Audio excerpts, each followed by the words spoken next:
মানবতা থাকলে তো এরকম ছিল চিত্র, জীবনটা বাহির হইতেছে পিপাসায়, পানি নিয়ে ছুটা গেছে, পাশের থেকে একজন ডাক দিছে পানি, বলছে ভাই ও পিপাসিত বেশি, ওর কাছে জানা। ওইখানে যাওয়ার পরে আরেক জায়গার থেকে আওয়াজ আসছে পানি, তো দ্বিতীয় বলছে ও আমার চেয়ে বেশি পিপাসিত, ওইখানে যান না। তো ওইখানে যায় দেখে দুনিয়ায় নাই, দ্বিতীয় জনের কাছে আইসা দেখে দুনিয়ায় নাই, আপন বাড়ির কাছে আইসা দেখে ও নাই। এটার নাম তো ছিল মানবতা, এটার নাম তো মানবতা ছিল না। যে 1000 টাকার শাক নিয়ে রাস্তার পাশে বসতে বেচতে হয়তো 1500 টাকা বেচবে, 500 টাকা মিলবে, 2 কেজি চাউল কিনবে, একটু শাক কিনবে, একটু ডাইল কিনবে, ওর কাছ থেকে আইসা তো হাত পাতা উচিত ছিল না যে দে ডেলি 100 টাকা। এটা কি মানবতা? তুমি মানুষ, এটার নাম তো মানবতা ছিল।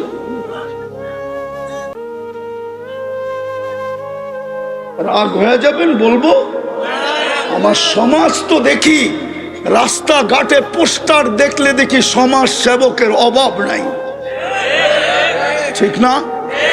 আওয়াজ না, আওয়াজ না, মনোযোগ। কিন্তু আজ পর্যন্ত বাংলাদেশে আমাকে বাড়ি করে দেন তো একটা, যে তৃতীয় লিঙ্গের কোনো আশ্রয় কেন্দ্র কেউ খুলছে? আমাকে দেখান, একটা দেখান। এটা কি সমাজ সেবার অন্তর্ভুক্ত ছিল না? যে তৃতীয় লিঙ্গের মানুষগুলা রাস্তায় রাস্তায় ঘুরবে আর মানুষকে বিরক্ত করবে আর হাত পাতবে আর বাসা বাড়িতে উঠে চিল্লা চিল্লি করবে, আর যুবকরা ওদেরকে নিয়ে মজা নিবে। যুবকরা তো ওদেরকে নিয়ে মজা নেয়। রাতের অন্ধকারে তো একদল মানুষ ওদেরকে নিয়ে মজা নেয়। উচিত তো ছিল আমার সমাজের বিত্তশালীদের, সমাজ সেবকদের উচিত ছিল বৃদ্ধাশ্রম যখন খুলতে পারছো, তৃতীয় লিঙ্গের জন্য একটা আশ্রম খোলো, 10 জনকে নিয়ে যাও আর বলো এইখানে থাকবি, 2টা কাপড় পরবি, 2 বেলা খাবি আর আল্লাহ আল্লাহ করবি। তুই রাস্তায় ঘুরা ঘুরা নিজের ইজ্জত বিলীন করার প্রয়োজন নাই। তাইলে তো বুঝতাম আপনি সমাজ সেবক। রাগ হয়েন না, বুঝানোর জন্য বলতেছে। সৃষ্টির ভিতরে শ্রেষ্ঠত্ব দিল, মানবতা কোথায়? আল্লাহ তো দাম দিবে মানুষকে। আপনি কালকে এই চেহারা নিয়ে দাঁড়াবেন কি করে বলেন? ওইখানে কোন কার্ড চলবে বলেন? শেষ উম্মতে মুহাম্মাদি বানাইলেন, উম্মতে মুহাম্মাদি বানাইলেন, কিন্তু প্রমাণ দিলেন তোর চেয়ে বেশি ভালোবাসা। আগে বললাম না, 1 হাদিসই যথেষ্ট। কিন্তু বলেন ওই রসুলের রঙে রঙিন কতটুকু? কবরে যে প্রথম প্রশ্ন হবে, বলো এই ব্যক্তিকে চিনো কিনা? ও আমার জাতি, কি জবাব দিবেন বলেন? দুনিয়াই শেষ। কোরআন তো আফসোস করে বলতেছে আরাদিতুম বিল হায়াতিদ দুনিয়া, এই মাটি নিয়ে তোরা খুশি হয়ে গেলি, আর উত্তরার বাড়িঘর নিয়ে খুশি হয়ে গেলি, আর আজমপুরের ফ্ল্যাট নিয়ে খুশি হয়ে গেলি। আমি তো তোদের ঠিকানা নিজ কুদরতি হাতে বানাইছিলাম। এই উম্মতের জান্নাত তো আল্লাহ নিজের কুদরতি হাতে বানাইছেন। কোরআন বলে ইয়াগফির লাকুম দুনুবাকুম ওয়া ইউদখিলকুম ফি জান্নাতিন তাজরি মিন তাহতিহাল আনহার ওয়া মাসাকিন তাইয়্যিবাতান ফি জান্নাতি আদন। জান্নাতে আদম তো আল্লাহ কুদরতি হাত দিয়ে বানাইছেন। জান্নাতে আদম তো এই উম্মতকে দেওয়ার জন্য আল্লাহ অঙ্গীকার করতেছেন। বিদায় আমাদের দুরবস্থা হবে না তো কার হবে? মাত্র তো হলুদ কার্ড, 21 তারিখ থেকে হলুদ কার্ড শুরু হয়েছে। শুক্রবার প্রথম হলুদ কার্ড, শনি রবি সোম মঙ্গল বুধ 3 দিন গ্যাপ ছিল, পরে আবার বৃহস্পতিবারে হলুদ কার্ড, আবার 6 দিন গ্যাপ ছিল, গত বৃহস্পতিবারও হলুদ কার্ড, কালকেও বৃহস্পতিবার আসতেছে। আসেন তওবা করি, নাইলে হইতে পারে লাল কার্ড দেখায় দিবে, লাল কার্ড। আপনি বলবেন আল্লাহর কি আমাদের প্রয়োজন নাই? নো, আপনার আমার প্রয়োজন আল্লাহর নাই। আপনি যদি ব্র্যান্ড চেঞ্জ করতে পারেন, ফার্নিচার চেঞ্জ করতে পারেন, এমনকি পশ্চিমা কালচার আইনা আপনি যদি হায় হায় ডব্লিউ চেঞ্জ করতে পারেন, মাঝে মাঝেই ডব্লিউ বোঝেন না মনে হয়, চেঞ্জ করতে পারেন, তো আল্লাহ কি উম্মত চেঞ্জ করতে পারে না? উলামা তো বলবে 600 কোটি কাফের, আমিও বলি কাফের, কিন্তু আমি বলি এটা রিজার্ভে রাখা আছে। যেমন বাংলাদেশের সার্কুলেশন দেওয়া সৈনিকের সংখ্যা সবাই জানে, কিন্তু রিজার্ভে কত রাখা আছে এটা কেউ জানে না। কেননা রানিং সৈনিকের থেকে রিজার্ভের সৈনিক বেশি থাকে, এটা সব দেশের নিয়ম। আল্লাহ 600 কোটি রিজার্ভে রাখছে, আর বইলা দিছে ইয়াস্তাবদিল কওমান গায়রাকুম, তোমাদেরকে লাল কার্ড দেখায়া চেঞ্জ করে দিব, আর ওদেরকে আইনা তোমাদের জায়গায় বসায় দিব। ফালা ইয়াকুনু আমসালাকুম, তোমাদের মতো নিমক হারাম হবে না, তোমাদের মতো অকৃতজ্ঞ হবে না, তোমাদের মতো কপাল পোড়া হবে না, তোমাদের মতো হতভাগা হবে না, তোমাদের মতো নিকৃষ্ট হবে না। বিদায় আপনি মুহাম্মদুর রাসূলুল্লাহর রঙে কতটুকু রঙিন, এই জন্যই তো দুরবস্থা। চলেন আল্লাহর কাছে তওবা করুন। এই উম্মতকে আল্লাহ সুযোগ দিছেন, আফসোস যদি আপনারা আরবি বুঝতেন। এই উম্মতকে তো আল্লাহ সম্বোধন করে বলতেছে ফালাম্মা তায়াক্কানতা বিল বাওয়ার ওয়া যানানতা আন্নাকা মিন আহলিন নার, যদি তোর চিন্তায় তুই সিদ্ধান্তে পৌঁছলি যে ধ্বংস তোর জন্য অনিবার্য, দুজক তোর জন্য নির্ধারিত, এটা তোর সিদ্ধান্তে যদি তুই পৌঁছলি, মানাহতু ইলাইকা রিদওয়ানি, আমি রেদার চাদর দিয়া তোকে ডাকতে দেরি করি না। ওয়াল্লাইতু ইলাইকা গফরানি, তোকে মাগফিরাতের ভিতরে ডুবাইতে দেরি করি না। ছুটা এসব পিঠে হাত দিয়া বলতে থাকি, চিন্তার কোনো কারণ নাই, তোর গুনাহ খাতা মাফ। তোর জন্যই তো আমি আজিজুল গফফার। আর একটা দিব, এই উম্মতের যে 7 খুন মাপ, আর একটা দেখাবো, 7 খুন না 700 খুন মাপ। হ্যাঁ, আমি প্রমাণ দিতেছি, দেখি ওলামা একমত হয় কিনা। আল্লাহ বলে ইয়াবসুতু ইয়াদাহু নাহারান হাত্তা ইয়াতুবা মাসিআল লাইল, আল্লাহ বলে সারাদিন তোর জন্য হাত প্রসারিত করে থাকি। রাত্রে কত গুনাহ করলি, কি করলি, বড় বড় করলি না ছোট ছোট করলি, এটা আমার বিষয় ছিল না। বিষয় ছিল সূর্য উঠতে দেরি, তুই আমার কাছে মাপ চাইলি কিনা, এটা বিষয় ছিল। এটা বিষয় ছিল শুধু সূর্য উঠতে দেরি, মাপ চাইতে দেরি হলো না, এটা বিষয় ছিল। রাত্রে কি করলি এটা বিষয় ছিল না। আবার বলে ইয়াবসুতু ইয়াদাহু লাইলান হাত্তা ইয়াতুবা মাসিআন নাহার, আমি তো এই জন্যই বলি একটা দিয়া আল্লাহ উম্মতকে ফাঁসায় দিতে পারে, একটা দিয়া। আর আমার মনে হয় একটার কারণে আজকে উম্মতকে আল্লাহ বারবার হলুদ কার্ড দেখাইতেছে, বিশেষ করে এই বাংলাদেশের উম্মতকে। হলুদ কার্ড চিনেন?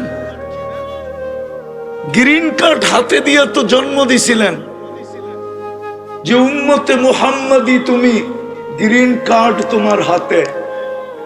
মনে হয় গ্রিন কার্ড বলতে আবার আমেরিকান গ্রিন কার্ড বোঝে কিনা।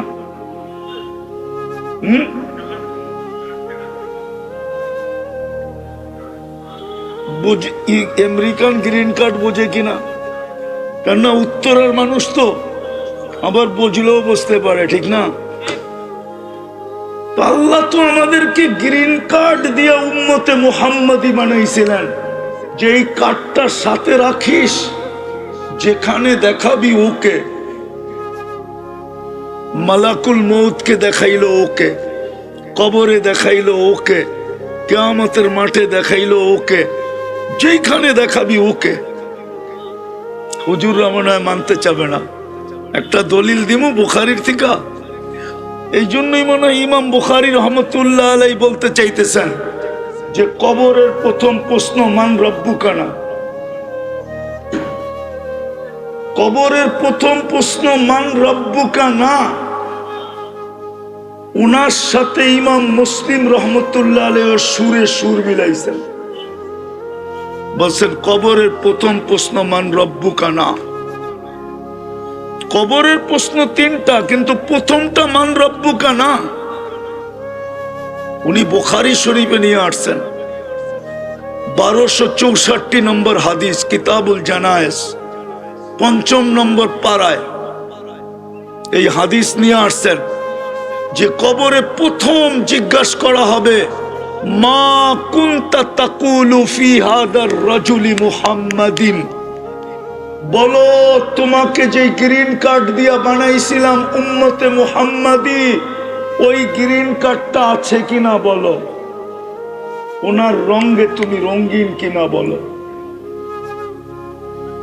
আমি পুরা পটভূমিটা তুলে ধরতেছি, তাইলে আরো সহজ হবে।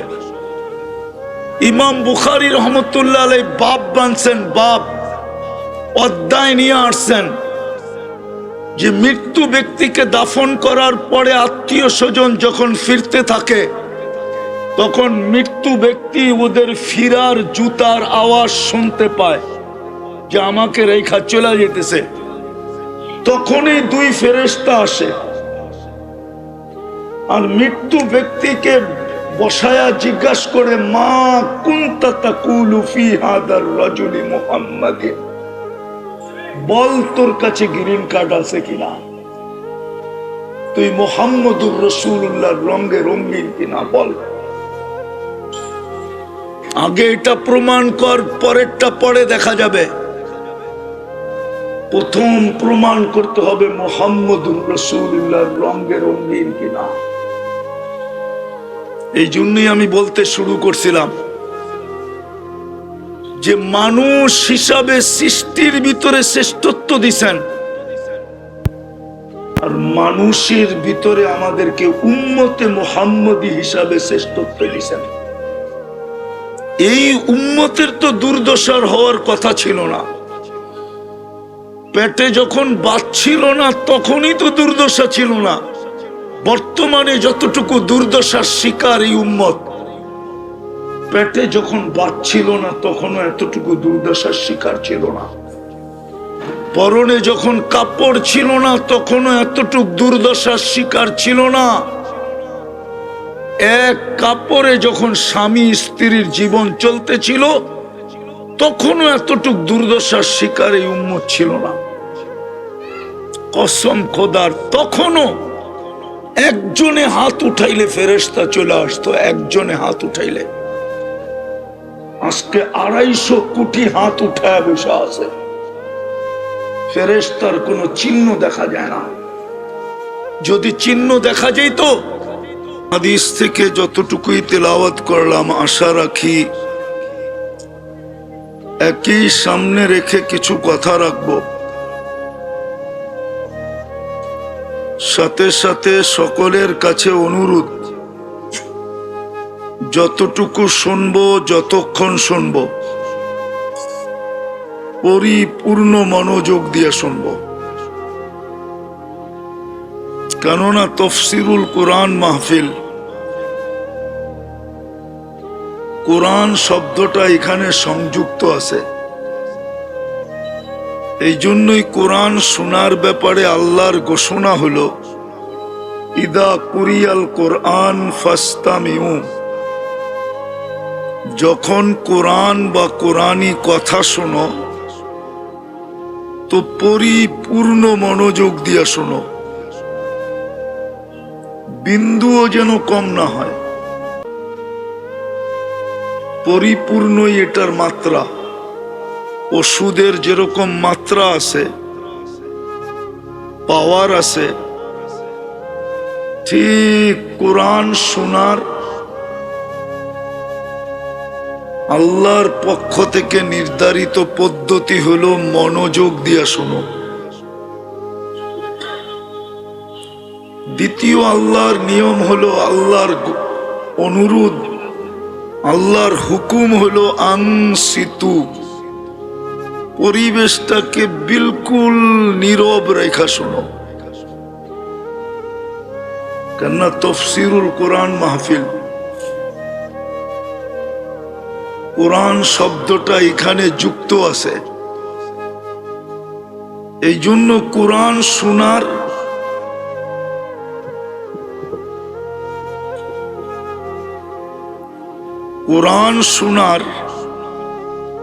আল্লাহর হুকুম হলো মনোযোগ দিয়ে শোনো, পরিবেশটাকে বিলকুল নীরব রেখা শোনো।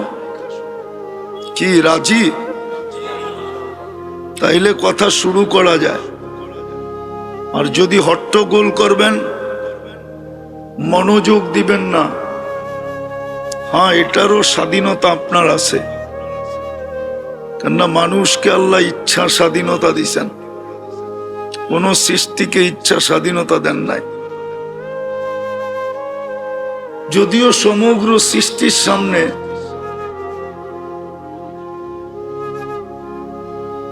অনেক সৃষ্টির সামনেই মানুষ ক্ষুদ্র প্রাণী, আর কোরআনে মানুষের অনেক দোষ বর্ণিত। কোরআনে মানুষের অনেক দোষ বর্ণিত আছে।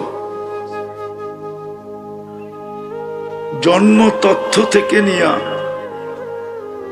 জন্মসূত্র থেকে নিয়া, কোন জিনিস দ্বারা মানুষের অস্তিত্ব, এটা থেকে নিয়া মানুষের লম্বা দোষ কোরআনে বর্ণিত আছে।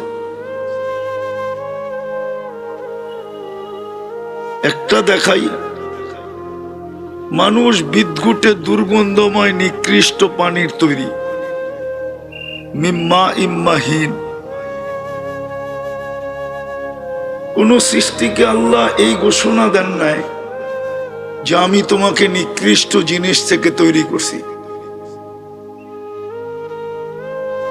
কিছু সৃষ্টি তো নির্ধারিত, জিন আগুনের তৈরি, ফেরেশতা নূরের তৈরি, বাকি সৃষ্টি অমিনাল মাই কুল্লু শাইইন হাই, পিওর পানি দ্বারা তৈরি। কিন্তু মানুষ বিদ্ঘুটে দুর্গন্ধময় পানির থেকে তৈরি। আবার সৃষ্টির ভিতরে মানুষের অনেক দোষ। মানুষ সবচেয়ে দুর্বল, যায়ীফা। কোরআন বলে মানুষ সবচেয়ে দুর্বল, যায়ীফা। মানুষ সবচেয়ে বড় অজ্ঞ, জাহুলা। মানুষ সবচেয়ে বড় অকৃতজ্ঞ। মানুষের চেয়ে কোনো অকৃতজ্ঞ প্রাণী দুনিয়া সৃষ্টির ভিতরে নাই। মানুষ সবচেয়ে অকৃতজ্ঞ। কুতিলাল ইনসানু মা আকফারা, অথবা বলা যায় কাফুরা। মানুষ সবচেয়ে বড় অকৃতজ্ঞ। মানুষ সবচেয়ে বড় অজ্ঞ। সৃষ্টির ভিতরে মানুষের মতো অজ্ঞ নাই। যদিও মানুষ নিজের বিদ্যা নিয়ে গৌরব করে, কিন্তু কোরআন বলে জাহুলা, মানুষ বড় অজ্ঞ। তো যেটা আমি বুঝাইতে চাইতেছি, আল্লাহ করুক, বুঝে আসো। কোরআন যখন শুনবো তো পরিপূর্ণ মনোযোগ দিয়া, পরিবেশটাকে বিলকুল নীরব রেখা, তাইলেই কিন্তু পুরস্কার মিলবে, নাইলে মিলবে না। হ্যাঁ, পুরস্কার যাদের জন্য সাজানো আছে ওদের মিলবে। কিন্তু আমাদের পুরস্কার মিলবে না। আয়াতের শেষে কিন্তু পুরস্কারের ঘোষণা আছে। এই জন্য অনুরোধ করব, খুব মনোযোগ দিব, পরিবেশটাকে বিলকুল নীরব নির্জুম রাখবো। পারবেন তো ইনশাআল্লাহ? সত্য তো? হ্যাঁ, তাইলে আপনাদের কাছে একটা প্রশ্ন রাখা যায়, বিবেকের কাছে একটা প্রশ্ন রাখা যায়। এই উত্তরাবাসীর কাছে বা আজমপুরবাসীর কাছে একটা প্রশ্ন রাখা যায়।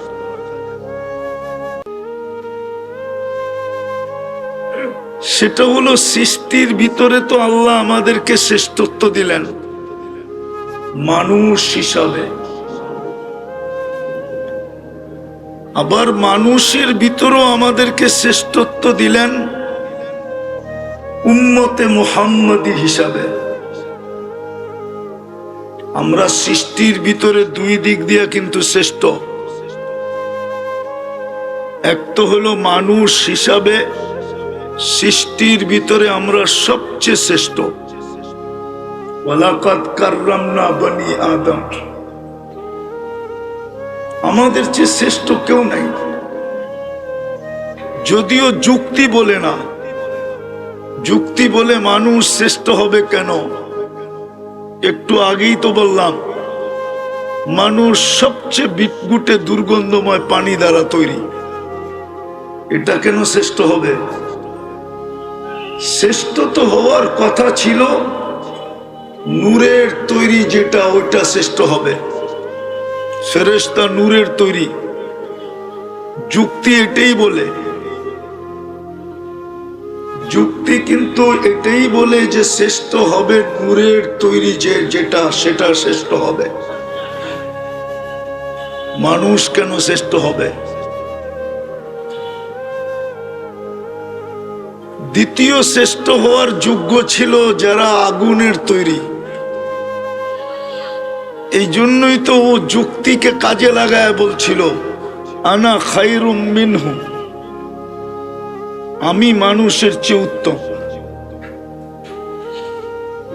এই জন্য কিন্তু শয়তান যুক্তিকে কাজে লাগায় বলছিল যে আমি মানুষের চেয়ে উত্তম। খালাকতাহু মিন তিন ওয়া খালাকতানি মিন নার, এটা তো মাটির তৈরি। যুক্তি তো বলে আমি উত্তম হব। আমিও এটাই বলতেছি, যুক্তি বলে মানুষ কেন উত্তম হবে? সবচেয়ে নিকৃষ্ট জিনিসের থেকে তৈরি।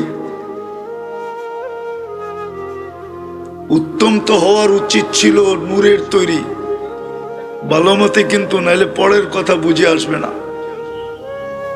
আজকে বুঝে না আসার কারণেই দুরবস্থা।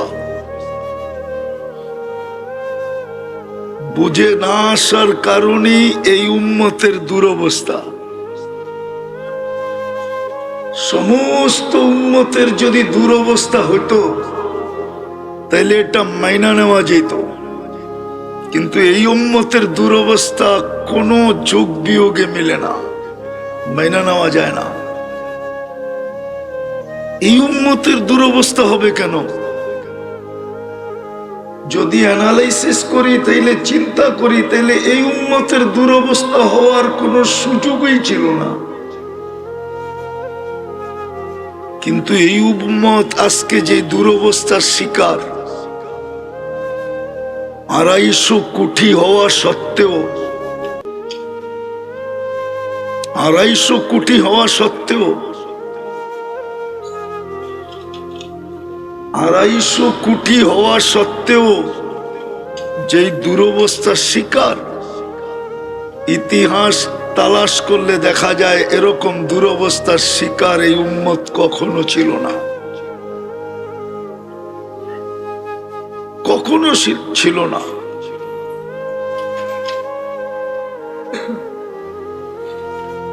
এই উম্মতের আজকে যে দুরবস্থা, 70% সারা দুনিয়ার সম্পদ এই উম্মতের পায়ের নিচে।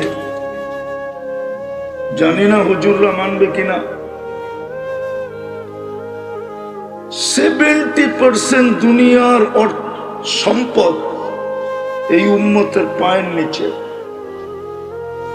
যখন পেটে পাথর ছিল তখন উম্মতের এই দুরবস্থা ছিল না। ইতিহাস উঠে দেখেন, যখন গায়ে কাপড় ছিল না তখনও এই দুরবস্থা ছিল না। যদি দুরবস্থা হতো তাইলে আমির ইবনে রিবঈ রাদিয়াল্লাহু তাআলা আনহু পারস্য সম্রাট রোমের দরবারের কালীন ছিদ্র করতে করতে করতে করতে ওর দুয়ার পর্যন্ত পৌঁছার সুযোগ হইতো না।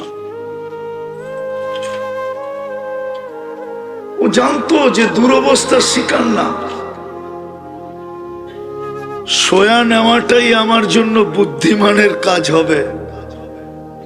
আর গাদাটাও বাঁধছিল ওর বালিশের সাথে। এই দুরবস্থা ছিল না যখন পেটে পাথর ছিল। এই দুরবস্থা ছিল না যখন গায়ে কাপড় না ছিল। এই দুরবস্থা ছিল না যখন মাসের পরে মাস চুলা না জ্বলত। এখন তো 70% সম্পদ মুসলমানের কাছে। দুনিয়ার সবচেয়ে বড় টাকা 4 দেশের কাছে। এর চেয়ে বড় কারেন্সি দুনিয়ার কারো কাছে নাই। কুয়েত, বাহরাইন, ওমান, ব্রুনাই, এর চেয়ে বড় কারেন্সি আল্লাহ কাউকে দেন নাই। হ্যাঁ, আমি গনাইলে ফজর পর্যন্ত গনাইতে পারি। যা এই উম্মতকে আজকে বর্তমানে দিছেন, কিন্তু তারপরে উম্মতের এই দুরবস্থা কেন? কুরআন তো বলে লাইসা যাল্লামাল লিল আবিদ, আল্লাহ বান্দার উপরে জুলুম করেন না। যখন বান্দার উপরে জুলুম করেন না তো এই উম্মতের উপরে জুলুম করবেন কি করে? এই উম্মত তো আল্লাহ লাডলা। লাডলা বোঝেন? বোঝেন না? সবচেয়ে বড় প্রিয় পাত্র। প্রিয় পাত্র যদি না হইতো তাহলে এতগুলা জিনিস এই উম্মতকে দিতেন না। প্রথম তো মুহাম্মদুর রাসূলুল্লাহ দিতেন না। এই উম্মতকে তো মুহাম্মদুর রাসূলুল্লাহ দিতেন না। কেননা মুহাম্মদুর রাসূলুল্লাহ দেওয়া মানে এই উম্মত আল্লাহর কাছে সবচেয়ে বেশি প্রিয়। এই জন্যই তো ঘোষণা দিয়েছেন খায়রে উম্মা কুনতুম খায়রা উম্মা, মানব জাতির ভিতরে তোমরা সবচেয়ে শ্রেষ্ঠ, তোমরাই ফেমাস, তোমরাই আমার কাছে সবচেয়ে বেশি আধুনিক, তোমরাই আমার কাছে সবচেয়ে বেশি আপডেট, তোমরাই আমার কাছে একমাত্র প্রিয়। যদি ভালো না বাসতেন তাহলে মুহাম্মদুর রাসূলুল্লাহ দিতেন না। উলামা একমত হবে আমার সাথে, মুহাম্মদুর রাসূলুল্লাহ দেওয়া মানি এই উম্মত কি আল্লাহর কাছে সবচেয়ে প্রিয়, লাডলা। হ্যাঁ, এই উম্মতের তো আল্লাহর কাছে 7 খুন মাপ। কয় খুন মাপ? কি কয়? আমি কম বলছি, নাইলে 100 খুনের উদাহরণ দিলেন কেন? বনি ইসরাইলের 100 খুনের উদাহরণ মুসলিম শরীফে আছে না নাই? না নাই? উলামা কি বলে? নাই? 100 খুনের উদাহরণ আছে।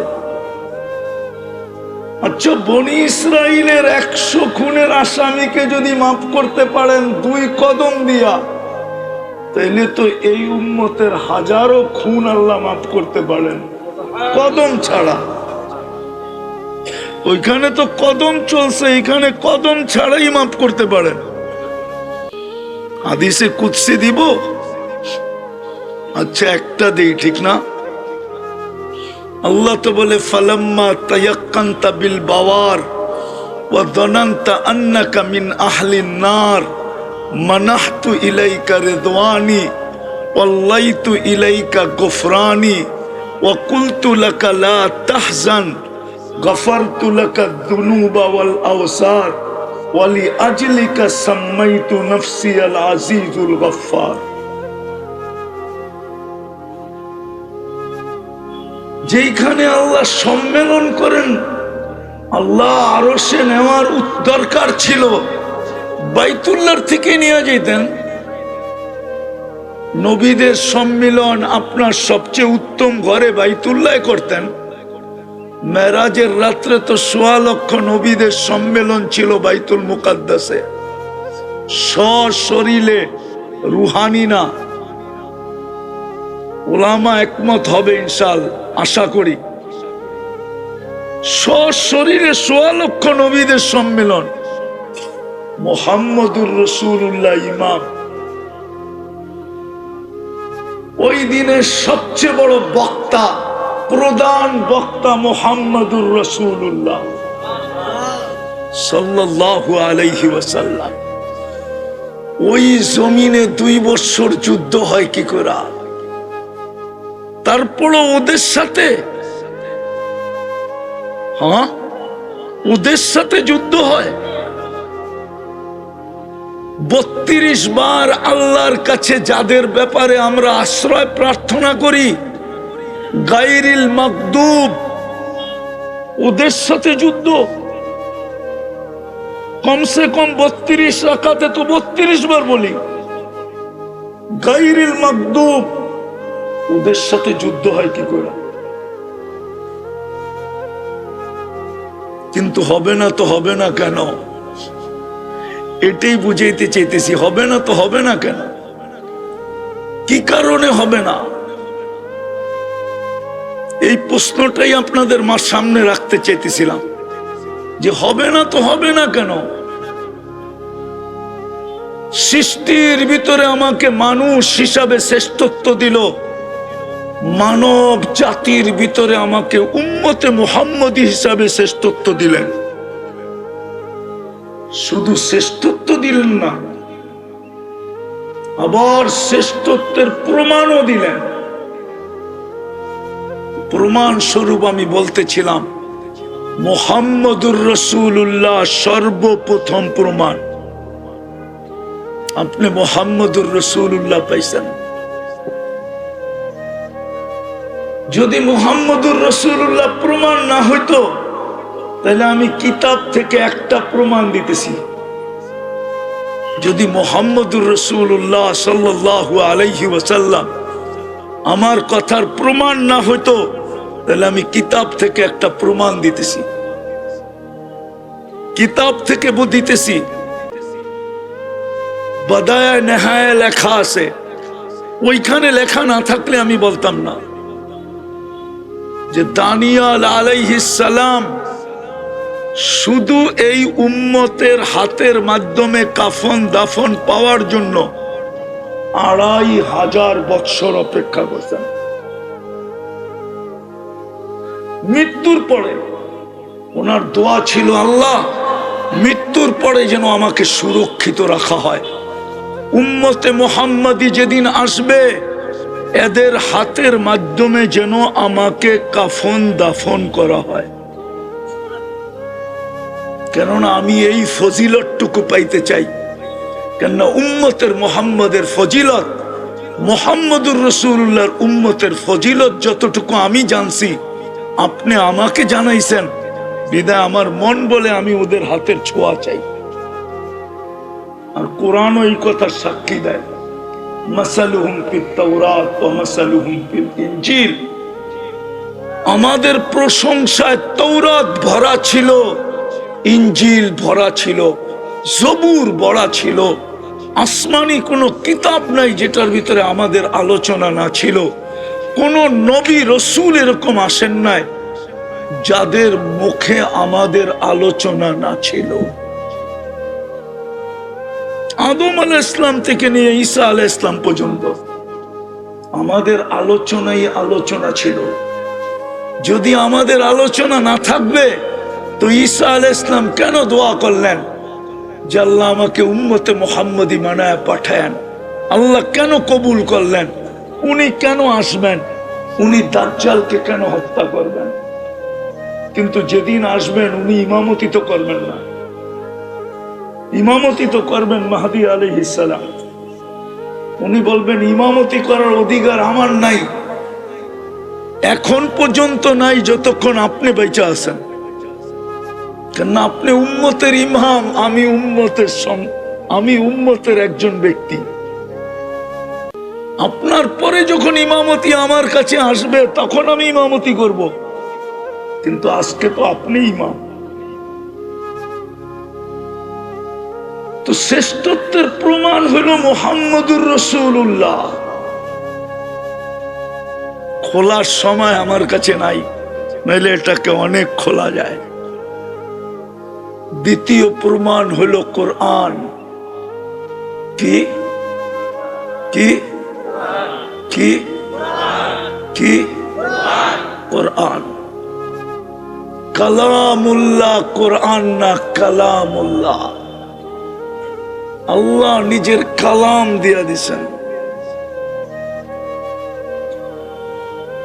নিজের কালাম আমাদেরকে দিয়া দিছেন। কিন্তু আফসোস, আমার জাতি 90 জন কোরআন পড়তে জানে না, নারী পুরুষ শতকরা 90 জন পড়তে পারে না। জানি না উত্তরার মানুষ রাগ হয়ে গেল কিনা, একমত আপনারা? শতকরা 90 জন কোরআন পড়তে জানে না। পড়তে না জানে আমার কোনো আপত্তি ছিল না, কিন্তু আফসোসের বিষয় তো এখানে, যদি ঘরে ঢুকার সাথে সাথে কোরআনটা চোখের সামনে পড়তো তাইলেও হয়তো মনটাকে বুঝাইতে পারতাম যে ঘরে ঢুকার সাথে সাথে কোরআনটা চোখের সামনে পড়ে। কিন্তু সমস্ত মুসলমানের ঘরে তো ঢুকার সাথে সাথে টেলিভিশনটা চোখের সামনে পড়ে। কোরআনটা তো চোখের সামনে আনতে হইলে বড় আলমারি খুইলা খুঁজা খুঁজা আনতে হয়। রাগ হয় না, পায়ে হাত রাখি।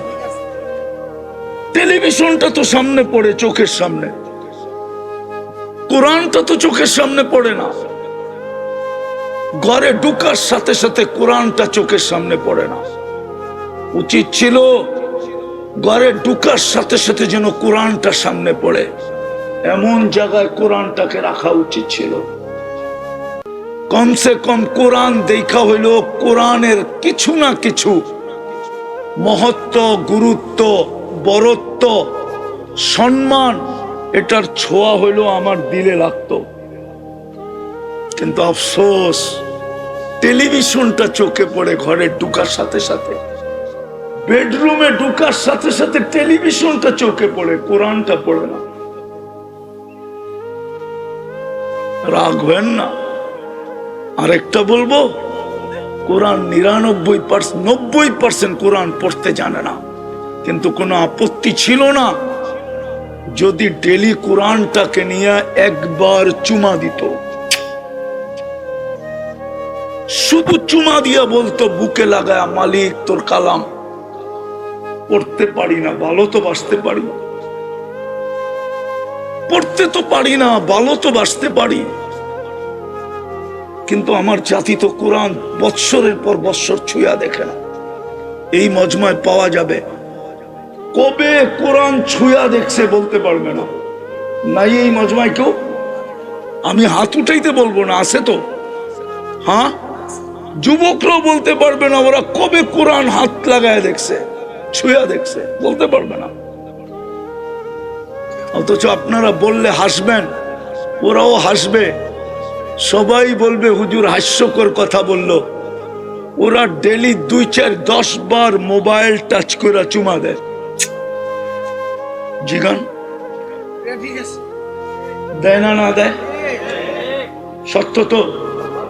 অর্তকী নর্তকী গায়িকা সায়িকা নায়িকা দেখে দুইজন তিনজন মিলা একজন আরেকজনকে খোঁচা দেয়, দেখছ জিনিসটা কি, তো হিট হয়ে যায়। ঠান্ডা হবে কেমনে? মোবাইলের ভিতরে হাত ঢোকে না, কোথায় নাচে জানে না, তো এইখানে বই মজা লয়, মোবাইলের টাচ করে চুমা দেয়। জিজ্ঞেস করেন ওদেরকে, আমি যদি ভুল বলে থাকি। অথচ কবে কোরআনকে চুমা দিছে এটাও জানে না। রাগ হয়ে যাবেন? বলবো এই উত্তরেই আছে, ঘন্টার পর ঘন্টা সিরিয়াল দিয়া বসা থাকে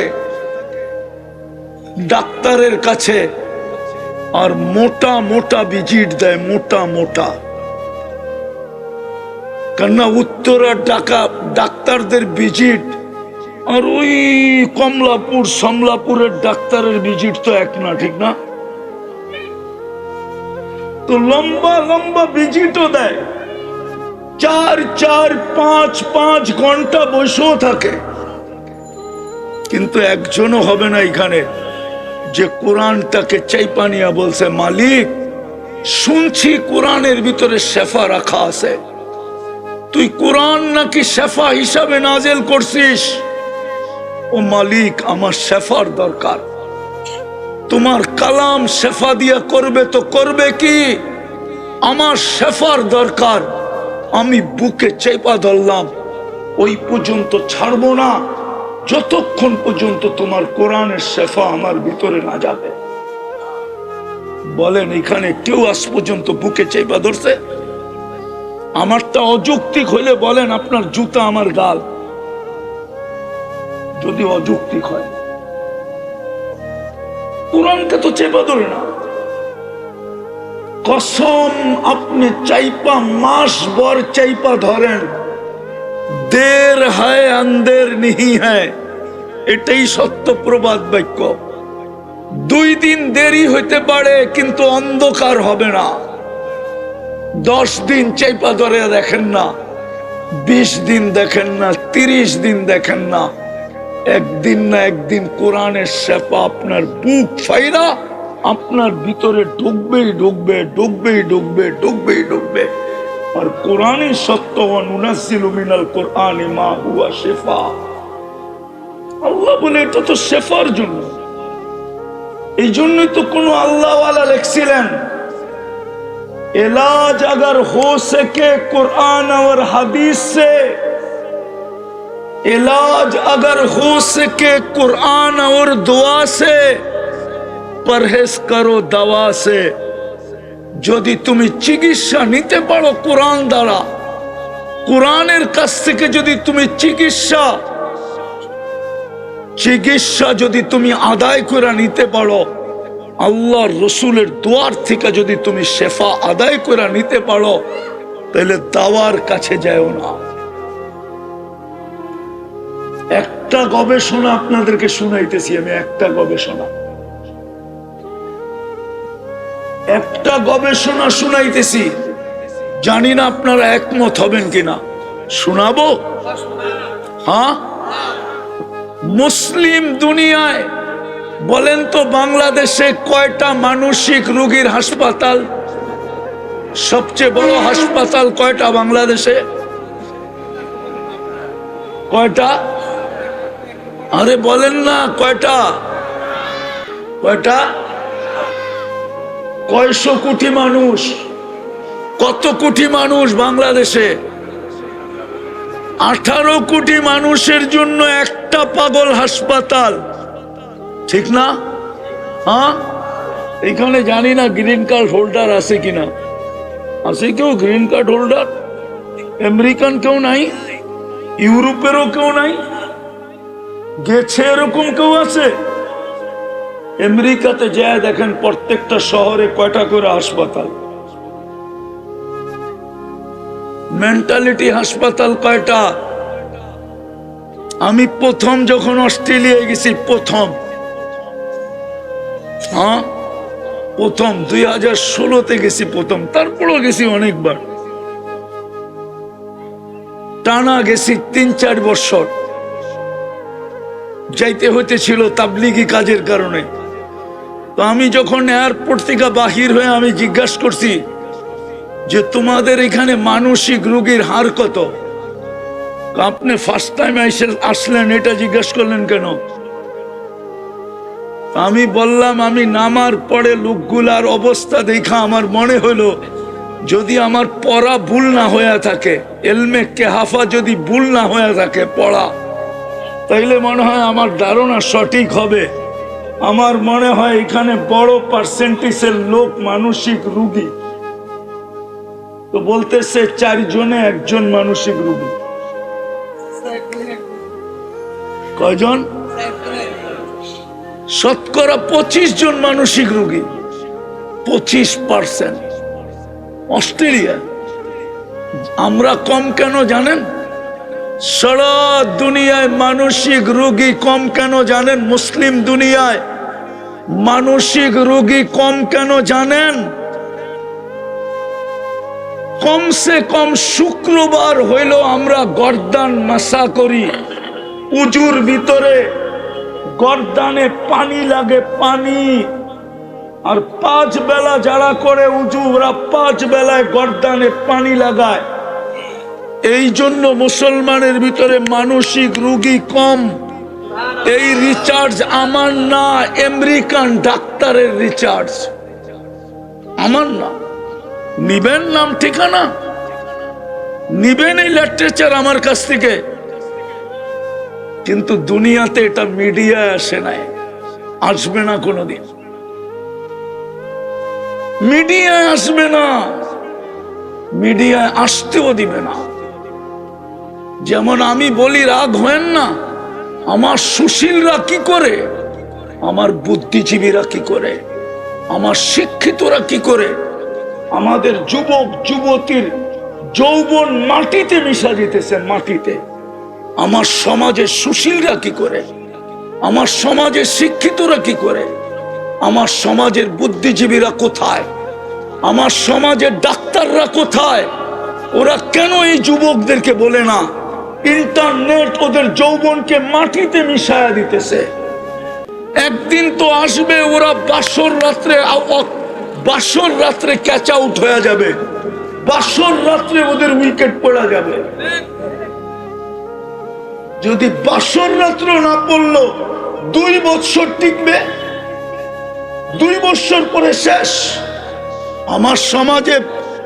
আমার সমাজে পরকীয়ার তুফান চলতেছে কেন? আরে বলেন না কেন?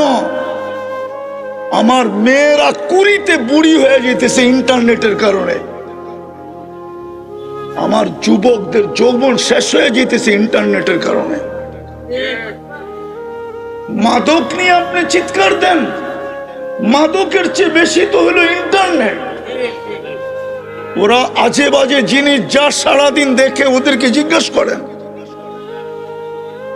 আপনি আমার কাছে সায়েন্স নিয়ে আসেন, সায়েন্স, আমি সায়েন্স দিয়ে আপনাকে বুঝাইয়া দিব, আপনার বিজ্ঞান দিয়ে বুঝাইয়া দিব। ওদের যৌবন ডেলি মাটিতে মিশতেছে। এই জন্য আমার সমাজে পরকীয়া বাড়তেছে। কেননা পুরুষ করবে কি? ইন্টারনেট দেখতে দেখতে দেখতে দেখতে দেখতে ও তো বুড়ি হয়ে গেছে। এখন পুরুষ যাবে তো যাবে কোথায়? মেয়ে পরকীয়া করবে না তো করবে কি? ও তো ইন্টারনেট দেখতে দেখতে দেখতে নিজের যৌবন মাটিতে মিশায়া দিছে। এখন ওই নারী পরকীয়া করবে না তো করবে কি? পরকীয়ার তুফান তো আমার সমাজে এই জন্য, শুধু ইন্টারনেটের কারণে। আপনি ওদেরকে জিজ্ঞাসা করেন, আমি ওদের পায়ে হাত রাখি, ওদেরকে জিজ্ঞাসা করেন ওরা যা সারাদিন দেখে, যদি আল্লাহ সাত্তারি না করতেন তাইলে কোনো মা বাবা সন্তানকে ঘরে ঢুকতে দিতেন না। ওদেরকে জিজ্ঞাসা করেন, ওদের জীবন তো ইন্টারনেটে শেষ। যদিও এটা আমার আলোচ্য বিষয় ছিল না, কথায় কথা চলে আসছে। আমার জাতির শিক্ষিত লোকগুলা তো বাধা দেয় না। আমার কাছে প্রমাণ আছে, প্রমাণ নিবেন? আরো প্রমাণ দিতে পারবো আমি। আমার দুনিয়া ঘুরা, আমি বলতেছি দুনিয়া ঘুরা ছাড়া না, মনে করেন না আমি খিলগার থেকে এখানে আইসা বলতেছি। আমি দুনিয়া ঘুরছি, আল্লাহ আমাকে দুনিয়া দেখাইছে। আপনাদের উন্নত দুনিয়া শুধু আমি নিউজিল্যান্ড দেখি না, বাকি সব দেখা শেষ। একবার না একাধিকবার। আর আমার জন্য যাইতে কোনো আলহামদুলিল্লাহ বাধাও নাই, আমি যে কোনো মুহূর্তে যেতে পারি। আল্লাহ আমাকে ওই ব্যবস্থা করে দিছেন, বিদা আমি চোখে দেখা বলতেছি। আমি দিলাম না লাউড স্পিকার বাইরে খোলা আছে, এই জন্য। ওলামা জানে কি জানে না আমি তাও জানি না। মুড়িও বিক্রি হয় না এতটুকু, উন্নত দুনিয়ায় সেক্স ডল যতটুকু বিক্রি হয়। কেন? ওই দুনিয়ায় যৌবন খালি হয়ে যেতেছে। এই জন্যই তো আমি বলি, মুসলিম যুবকরা যদি যৌবনকে সুরক্ষিত করত, তাইলে কয়েকদিন পরে আমরা গার্মেন্টসের কাপড়ের জায়গায় যৌবন এক্সপোর্ট করতাম। যৌবন হোয়াইটরা আসতো আর বলতো সব আমার, টিকেটও আমার, ভিসাও আমার, বাড়িও আমার, গাড়িও আমার, পয়সাও আমার, ডলারও আমার। আমার যৌবন দরকার, চল তুই আমার সাথে, তুই শুধু এনজয় করবি, চল। আমার যৌবন দরকার। আমার দেশে যৌবন নাই, মানুষ আছে যৌবন নাই। কিন্তু ওদের কাছে তো থিওরি হইল, হাম তো ডুবে হ্যাঁ সনম তুঝে লে ডুবেঙ্গে। আমরা তো ডুবছি, তো করে ডুবায় ছেড়া দিব। আজকে যুবক যুবতী ডুবতেছে, আমরা বললে আমাদেরকে উল্টা ব্যাখ্যা করা হয়। আমরা বলে কি বলে দেশপ্রেমিক না, আমরা বলে ব্রন্ড মাইন্ডের। আমাদের জ্ঞান গভীরতা নাই, আমরা কিচ্ছু বুঝি না। এরা মোল্লা,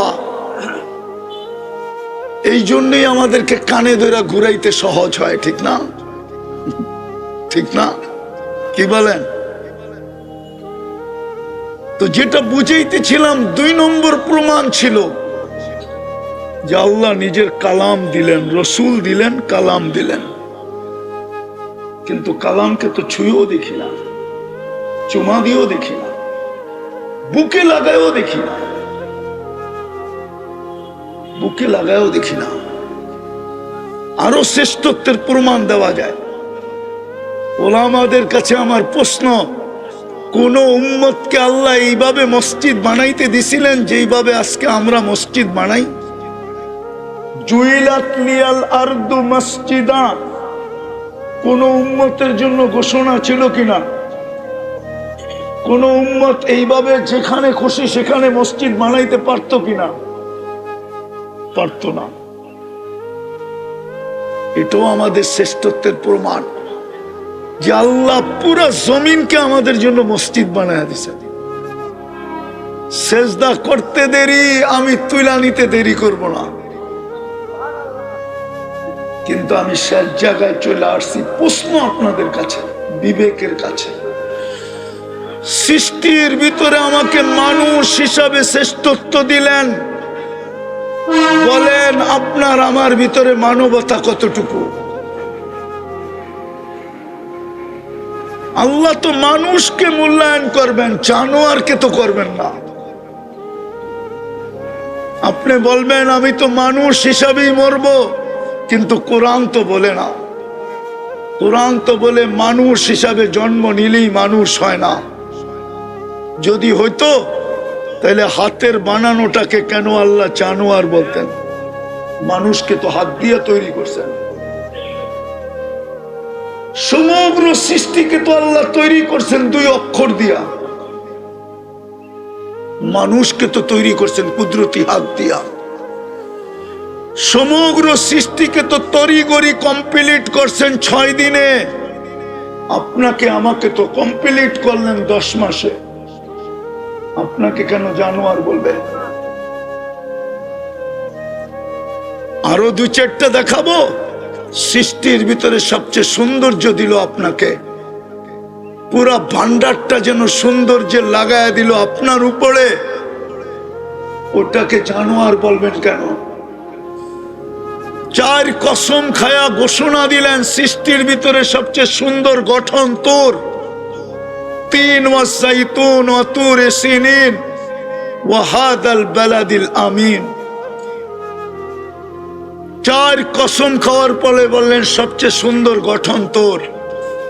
ওই গঠনের জিনিসটাকে কেন আল্লাহ জানোয়ার বলবেন? জানোয়ার। আরেকটা বলবো, সাজাইতে সাজাইতে, যার শব্দটা যদিও আল্লাহর জন্য শোভনীয় না, কিন্তু আমি বুঝানোর জন্য বলতেছি, সাজাইতে সাজাইতে সাজাইতে সাজাইতে ঘোষণা দিলেন ইন্নী লাকা মুহিব্বা, আই লাভ ইউ। যে মানুষের প্রেমে পড়ে গেলেন, ভালোবাসায় পড়ে গেলেন, ওই মানুষটাকে জানোয়ার বলবেন কেন? বোঝা গেল মানুষ মানুষ হইলেই মানুষ হয় না। বিদায় আপনি আর আমি যে সৃষ্টির সেরা হইলাম, মানুষ রূপে মানবতা কতটুকু? আপনি বলবেন মানবতা শিখবো কোথায়? তাইলে আপনারা কেন বলেন মানবতার দূত কে? হুজুররা বলো কে? আরে বলেন না, ছাত্ররা বলো না। মানবতার দূত তো হইল মুহাম্মাদুর রাসূলুল্লাহ। আপনার ভিতরে মানবতা কতটুকু? মানবতা যদি হইতো তাহলে আমার সমাজের এই চিত্র হয় কি করে, যেটা স্টেজে বলাও যায় না, চিত্র তুলা ধরাও যায় না। হইতে পারে তুলা ধরতে গেলে আমার গাড়ি এইখান থেকে বাহিরও হবে না, হইতে পারে আমি উত্তরা ক্রসও করতে পারবো না। আমার সমাজের চিত্র এরকম কেন হবে যদি মানবতা থাকে? অপেক্ষা করবেন হাত্তা ইউগারগির, কণ্ঠনালীতে রু আসার পূর্ব মুহূর্ত পর্যন্ত। সারা দিন অপেক্ষা করেন যে দিনের সূর্যের আলো দেখতে পাইল, সারা রাত্র অপেক্ষা করেন সে যে সূর্য ডুবা দেখতে পারল। রাজি? তওবা করতে রাজি? রাজি? কে কে রাজি? তাইলে বলেন আল্লাহ অতীত থেকে তওবা করলাম। বলেন বলেন বলেন বলেন বলেন। নামান আসেন, কমসে কম আসেন। ওলামাদের ছত্র ছায়ায় আইসা, ওলামাদের দিক নির্দেশনায়, ওলামা আপনাদেরকে কঠিন করবে না, সহজ করবে। আমি তো এই জন্য বলি, আমার জাতি যদি একটা কাজই করত তাইলেও তো মনকে বুঝাইতে পারতাম। যখনই ঘুমাইতে যায় তখনই যদি আমার জাতি আল্লাহর কাছে মাপ চায় ঘুমাইতো, যখনই ঘুমাইতে যায়। কেন? হইতে পারে ঘুমাবে আর কোনোদিন উঠবে না, সুযোগ হাতের থেকে চলে যাবে, তওবা করার আর সুযোগ হবে না, মাপ চাওয়ার আর সুযোগ হবে না। বিধায় আমি তো যুবকদের পায়ে হাত দিয়ে বলি, যুবক সারাদিন কি করলা আমার বিষয় না, আমার বিষয় হলো তুমি যখন ঘুমাইতে গেলা আল্লাহর কাছে মাপ চায় ঘুমাইলা কিনা। একটা কাজই যদি করত, দ্বিতীয় আরেকটা কাজই যদি আমার জাতি করত, আজান দিতে দেরি, ছুটা মসজিদে যেতে যদি দেরি না করত। কে ডাকতেছে? কে? আরে কে ডাকতেছে? আরে কে ডাকতেছে? আল্লাহ ডাকতেছে। আমি আপনি করে বলবো না, আমার জাতিকেই বলবো। মুরব্বীরা ডাকতে দেরি, বাংলাদেশের কোনার থেকে ছুটে আসতে দেরি করে না, ঠিক না? কি রাগ হয়ে গেলেন? অথচ ঘরের পাশের থেকে দাঁড়ায় আল্লাহ ডাকে। মসজিদ বিলকুল ঘরের পাশে, এখানে আল্লাহ ডাকে, 2 কদম দেওয়া যায় না। অথচ মুরব্বীদের ডাকে বাংলাদেশের কোনার থেকে ছুটে আসো। তুই ছুটে গে আজ কোথায়? মুরব্বীরা ডাকছে। কে ডাকছে? বড়রা ডাকছে, মুরব্বীরা ডাকছে। ও মুরব্বীর ডাকে টেকনাফ থেকে ছুটতেছে, তেতুলিয়ার থেকে ছুটতেছে, অথচ আল্লাহ ডাকে ওর ঘরের পাশে মসজিদও ছুটে যায় না। খোদার কসম দ্বিতীয়টাও করেন, নাইলে হইতে পারে লাল কার্ড এই উম্মতকে দেখায় দিবে। ওটারই নমুনা দেখা যাইতেছে, একটার পরে একটা দেশ মাটির সাথে মিশতেছে।